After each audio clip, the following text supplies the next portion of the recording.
بہت بڑی ملکہ تھی، اس کا تذکرہ ہے۔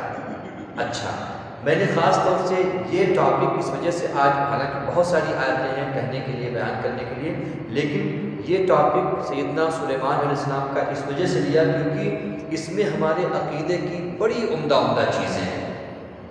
مثال کے طور پر حضرت سلیمان علیہ السلام کی سلطنت کا عالم یہ تھا کہ رب تبارک و تعالیٰ نے ہر چیز کو ان کے تابع کر دیا تھا۔ پرندے، درندے، چرندے، جتنے بھی مخلوق ہیں سب ان کے تابع تھے۔ آپ آواز دیتے شیر آ کے آپ کے سامنے حاضر ہو جاتا، دو ملاتا ہوا۔ چڑیا، جس بھی چڑیا کو کہتے ہیں وہ آ جاتا۔ بلکہ یہاں پہ تو ایک ہدہد نام کے پرندے کا بھی تذکرہ ہے، اس کا ذکر۔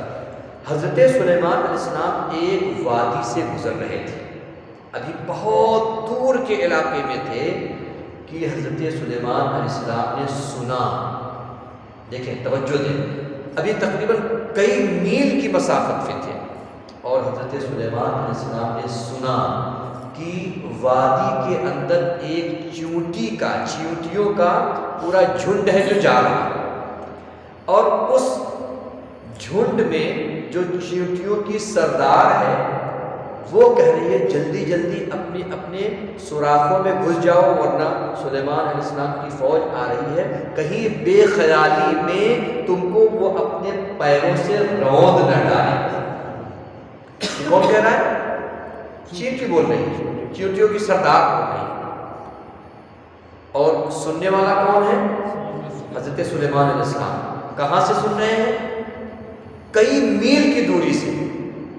کوئی فون بھی نہیں ہے، کوئی کنیکشن بھی نہیں ہے، کوئی اور انٹرنیٹ نہیں ہے، کوئی بھی سورس آف لسننگ نہیں ہے، اور حضرت سلیمان علیہ السلام بہت دور سے اس چونٹی کی بات سماعت کرتے ہیں، اور پھر مسکراتے ہیں، اور قرآن نے ان کا مسکرانا بھی نقل فرمایا ہے، فَتَبَسَّمَ ضَاحِكًا مِّن قَوْلِهَا وَقَالَ رَبِّ أَوْزِعْنِي أَنْ أَشْكُرَ نِعْمَتَكَ الَّتِي أَنْعَمْتَ عَلَيَّ وَعَلَى وَالِدَيَّ وَأَنْ أَعْمَلَ صَالِحًا تَرْضَاهُ وَأَدْخِلْنِي بِرَحْمَتِكَ فِي عِبَادِكَ الصَّالِحِينَ۔ مسکرا کے کہتے ہیں اے اللہ تو نے مجھے اتنی بڑی نعمتیں دی ہیں، اے اللہ تو مجھے یہ توفیق بخش دے کہ میں تیری نعمتوں کا شکریہ ادا کر سکوں، اور بہت ساری باتیں انہوں نے کہی۔ اب آپ سوچیں، جب ایک چیونٹی، توجہ دیں، جب ایک چیونٹی کی آواز حضرت سلیمان علیہ السلام کئی میل کی دوری سے سن سکتے ہیں، تو پھر ہمارے آقا ہماری آواز یہاں سے کیوں نہیں سن سکتے؟ اسی وجہ سے تو میرے امام نے کہا تھا ہم یہاں سے پکاریں وہاں وہ سنیں، مصطفیٰ کی سماعت میں نہ سنا۔ اور ایک دوسرے مقام پر ارشاد فرمایا تھا کانے لالے کرامت میں نہ سنا۔ بتائیں، یہ قرآن کہتا ہے۔ اب اگر کوئی کہے یہاں سے سلام پڑھ رہے ہو، وہاں کیا وہ سن رہے ہیں؟ تو اس کا مطلب یہ کہ قرآن صحیح سے نہیں پڑھا ہے۔ قرآن پڑھا ہوتا تو حضرت سلیمان علیہ السلام کی اس واقعے سے اس کو عبرت حاصل ہوتی۔ بہرحال ہم تو دعا ہی کر سکتے ہیں کہ اللہ ایسے لوگوں کو ہدایت نصیب فرمائے۔ بہرحال حضرت سلیمان علیہ السلام نے دیکھا کہ سارے پرندے تو ہیں، ہدہد نہیں ہے۔ ہدہد کہاں گیا؟ ابھی آتا ہے تو اس کو بڑی سزا دوں گا یا ذبح کر کے رکھوں گا، بغیر اجازت کے نکل گیا۔ ہدہد جب آیا تو حضور معافی، بس ایک چیز میں دیکھا ہوں اور اس کی خبر کے لیے نکل گیا تھا، اور آپ کو اس کی خبر دینا چاہتا ہوں۔ کیا ہے؟ کہا میں نے ایک ملکہ کو دیکھا، ایک رانی ہے جس کی بڑی سلطنت ہے، اور اس کا ایک بڑا تخت ہے، 40 فٹ لمبا اور 40 فٹ چوڑا، سونے، جواہرات، ہیرے، سب طرح کی جڑی بوٹیاں اس کے اندر لگی ہوئی ہیں، اور دوسری روایتیں بھی ہیں کہ اس کا تخت کتنا بڑا تھا۔ میں نے دیکھا، اور یہ بھی دیکھا، کہتا ہے حضرت یہ بھی دیکھا کہ وہ لوگ اللہ کو چھوڑ کر آسمان میں پائے جانے والے سورج، چاند، اس کی پرستش کر رہے ہیں، عبادت کر رہے ہیں۔ اللہ ہم سب کو اللہ توفیق دے۔ کہتا ہے ہم نے یہ جب دیکھا تو ہمارا دل بڑا ملول ہوا کہ اے کاش یہ لوگ بھی اللہ کی عبادت کرتے۔ یہ یہ کون کہہ رہا ہے؟ چڑیا، یعنی چڑیا کو بھی یہ احساس ہوتا ہے کہ خالق کون ہے، مالک کون ہے اور عبادت کس کی کرنی چاہیے۔ بہرحال وہیں پر آیت سجدہ آتی ہے، اور پھر حضرت سلیمان علیہ السلام نے کہا کہ تم اصل میں بھاگ کر گئے تھے اور یہاں کے آ کر ایک خبر لے کے آئے، پہلے دیکھتا ہوں خبر صحیح ہے یا غلط ہے، اگر خبر صحیح ہوئی تب تو سبحان اللہ، اور اگر خبر غلط ہوئی تو ہم تمہاری خبر لیں گے۔ بہرحال اپنے ایک فرشتادے کو ایک پیغام لے کر جانے والے کو بھیجا، اور جب وہ واپس آیا تو اس نے کہا ہاں اس کی بات صحیح ہے۔ حضرت سلیمان علیہ السلام نے ایک لیٹر لکھا، اور قرآن نے اس لیٹر کو بیان فرمایا ہے، اور لیٹر کے شروع میں ہی انہوں نے لکھا کیا؟ اِنَّهُ مِن سلیمان، دس از لیٹر فرام سلیمان۔ آپ سوچیں جو آج دنیا میں طریقہ رائج ہے لیٹر لکھنے کا، وہ لیٹر لکھنے کا طریقہ ہم کو حضرت سلیمان علیہ السلام سے لینا چاہیے کہ سینڈر کا نام پہلے ہو، سینڈر کون ہے، اور ایک طرف پھر ریسیور کا نام ہو، ریسیور کون ہے، اور پھر کہا بسم اللہ الرحمن الرحیم۔ اپنے لیٹر کی، اپنے خط کی ابتدا انہوں نے بسم اللہ سے کی۔ بہرحال اور پھر وہ لیٹر بھیج دیا گیا بلقیس ملکہ کے پاس۔ جب بلقیس ملکہ کے پاس وہ لیٹر پہنچا ہے تو اس نے اپنے لوگوں کو جو اس کے مشیر تھے، جو اس کے ایڈوائزر تھے، ان کو بلایا اور کہا کہ ایسا ایسا لیٹر آیا ہے، ہمیں کیا کرنا چاہیے۔ تو انہوں نے کہا، جو لوگ تھے انہوں نے کہا ہمارے پاس طاقت ہے، ہمارے پاس قوت ہے، ہم چاہیں تو لڑ سکتے ہیں، ویسے آپ جیسا کہیں ہم کرتے ہیں۔ تو بلقیس نے کہا کہ پہلے ہم ان کے پاس کچھ تحفہ بھیجتے ہیں، کچھ تحفہ بھیجتے ہیں اور دیکھتے ہیں اس کا جواب کیا ہے۔ اب تحفہ ظاہر سی بات ہے مال اسباب دے کر بھیجو تاکہ ٹھنڈے پڑ جائیں۔ حضرت سلیمان علیہ السلام کے پاس جب تحفہ پہنچا ہے تو حضرت سلیمان علیہ السلام نے ارشاد فرمایا اَتُمِدُّونَنِی بِمَالٍ، مال کے ذریعے سے مجھ کو دھمکی دینا چاہتے ہو؟ فرمایا ما آتانی اللہ خیر مما آتاکم، whatever Allah has given to me is better than what you are about to give me۔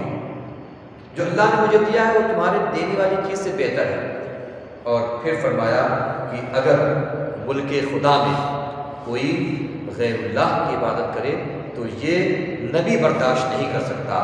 اور حضرت سلیمان نے فرمایا کہ اگر تم آتے ہو مسلمان بن کر کو تو ٹھیک ہے، اور اگر نہیں آتے ہو تو ہماری فوج تمہارے پاس آئے گی اور تم دیکھو گے کہ ہم کیا کریں۔ اللہ خیر، یہ سارا معاملہ ہو گیا، اور ادھر سے بلقیس چل دی کہ چلو جا کے مل کر آئیں گے سلیمان علیہ السلام سے۔ اور ادھر حضرت سلیمان علیہ السلام نے فرمایا اپنے تمام جو لوگ بیٹھے ہوئے تھے، اچھا یہ بھی یاد ہے کہ مسلمان کو سلیمان علیہ السلام کے پاس جنات بھی سب ان کے تابع دار، اور آج بھی جنات اگر کسی سے ڈرتے ہیں تو وہ حضرت سلیمان علیہ السلام ہیں، اور جو عامل حضرات ہیں وہ سلیمان علیہ السلام کا نام لیتے ہیں، جنات راستہ پکڑ لیتا ہے۔ بہرحال ایک جنات تھا، حضرت سلیمان علیہ السلام نے کہا کہ بلقیس ادھر سے آ رہی ہے، یہ کافی لمبا سفر ہے، اس کا ڈسٹینس کافی لمبا ہے، وہ ادھر سے آ رہی ہے، کوئی ایسا بندہ ہے جو جا کے اس کا تخت اٹھا کر لے کے آئے۔ ایک جنات کھڑا ہوا، کہا حضور میں یہ کام کر سکتا ہوں اور یہ میں کام کروں گا۔ کہا کتنی دیر میں لاؤ گے؟ کہا آپ کی مجلس جب تک بیٹھی رہے گی۔ مجلس کیا ہے بھائی، 2 گھنٹہ 3 گھنٹہ 1 گھنٹہ 2 گھنٹہ، جتنے میں بھی آپ اپنی مجلس لگائے رہیں گے، آپ کی مجلس لگی رہے گی اور میں اس کا تخت اٹھا کر لے کے آؤں گا۔ کون کہہ رہا ہے؟ جنات۔ حضرت سلیمان نے کہا نہیں بہت دیر ہو جائے گا، بہت دیر ہو جائے گا۔ اچھا لمبائی اس کی ڈسٹینس بھی دیکھ لیں کتنا لمبا ہے، لیکن حضرت سلیمان نے کہا نا نا نا نہیں چلے گا، یہ تو بہت دیر ہو جائے گا۔ تو اس وقت کے سلیمان علیہ السلام کی قوم کے ایک ولی تھے، وہ کھڑے ہوئے اور کہا حضور اگر آپ اجازت دیں تو میں اس کا تخت لے آتا ہوں۔ کہا کتنی دیر لگے؟ کہا بس اتنی دیر کہ آپ کی پلک جھپکے گی، جھپکنے سے پہلے ہی میں اس کا تخت لا کر آپ کے قدم میں رکھوں گا۔ کون کہہ رہا ہے؟ ولی کہہ رہے ہیں۔ کس قوم کے ولی؟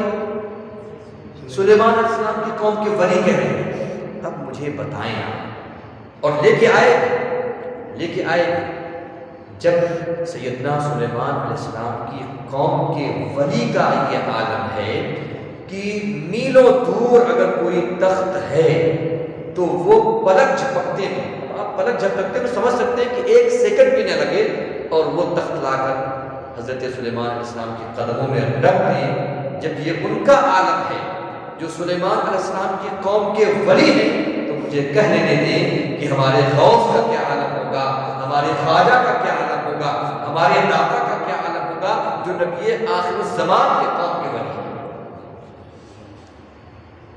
جب ان کے گدا بھر دیتے ہیں، میرے آقا کے گدا بھر دیتے ہیں، شاہان زمانہ کی جھولی، محتاج کا جب یہ عالم ہے، مختار کا عالم کیا ہوگا؟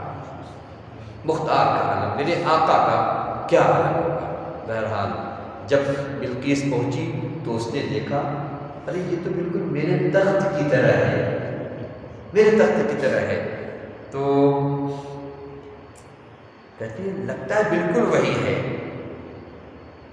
اور پھر حضرت سلیمان علیہ السلام نے فرمایا ہاں وہی ہے، دیکھو تم ابھی وہاں سے نکلی نہیں ہو، یہاں پہنچی نہیں ہو کہ تمہارا تخت اللہ رب العزت کے فضل و کرم سے میرے ایک خادم نے لا کر یہاں پر رکھ دیا۔ بلقیس قائل ہو گئی کہ جس کے غلاموں کا یہ عالم ہو تو پھر اس آقا کا کیا عالم ہوگا، سلیمان علیہ السلام کا کیا عالم ہوگا۔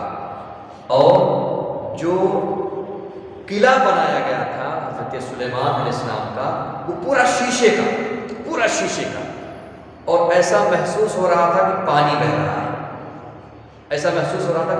ہے، جب بلقیس قریب پہنچی ہیں تو اپنے کپڑے کو تھوڑا سا اوپر اٹھایا، وہ یہ سوچ کر کہ پانی بہہ رہا ہے۔ جب تھوڑا سا اوپر اٹھایا تو حضرت سلیمان علیہ السلام نے فرمایا اس کی ضرورت نہیں ہے، یہ قلعہ ہی شیشے کا بنا ہوا ہے۔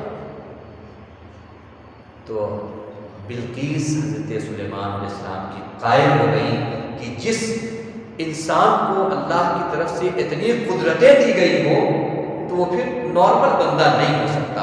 اور بلقیس بھی حضرت سلیمان علیہ السلام کے اوپر ایمان لے آتی اور اسلام کے دامن سے وابستہ ہو جاتی۔ سبب کیا بنا؟ سبب معجزہ بنا، اور معجزہ آج ہمارا قرآن بھی ہے۔ اگر ہم اس معجزے کو لوگوں کے سامنے اچھوتے انداز میں پیش کریں اور واقعتاً لوگوں کا دل خالی ہو، بغض اور عناد نہ بھرا ہوا ہو، تو آج بھی یہ قرآن جو معجزہ ہے وہ لوگوں کے اسلام لانے کا سبب بن سکتا ہے، یقینی طور پر بن سکتا ہے۔ آپ سوچیں یہ ساری چیزیں قرآن کے اندر ہے، اور ہم سب اپنے درد کا درما کہاں ڈھونڈتے ہیں؟ ڈاکٹروں کے پاس، ان کے پاس۔ اگر ہم قرآن سے دل لگا لیں تو یقینی طور پر اللہ رب العزت کی رحمتیں، اللہ کے کرم کی بارشیں ہمارے اوپر یقینی طور پر برسیں۔ رب کی بارگاہ میں دعا ہے ہماری کہنے سننے میں کوئی خطا لفظ خامی ہوئی ہو تو رب تبارک و تعالیٰ معاف فرمائے، اور ہم سبوں کو قرآن پاک پڑھنے، سیکھنے اور قرآن کے احکام پر عمل کرنے کی توفیق عطا فرمائے۔ مولا اپنے فضل و کرم سے ہماری دعاؤں کو، آرزو و تمناؤں کو پورا فرما دے، بگڑے کاموں کو بنا دے، قرآن پاک کے صدقے میں مشکلات کو آسان فرما دے۔ اے اللہ دنیا میں جہاں کہیں بھی مسلمان بستے ہیں مولا سب کے جان و مال، عزت و آبرو اور ایمان کی حفاظت فرما۔ ان اللہ و ملائکتہ یصلون علی النبی یا ایھا الذین آمنوا صلوا علیہ وسلموا تسلیما۔ اللهم صل علی سیدنا و شفیعنا و حبیبنا و بارک وسلم، صلاۃ و سلام علیک یا رسول اللہ صلی اللہ تعالی علیہ وسلم۔ سبحان ربک رب العزۃ عما یصفون وسلام علی المرسلین والحمد للہ رب العالمین۔ لا الہ الا اللہ محمد رسول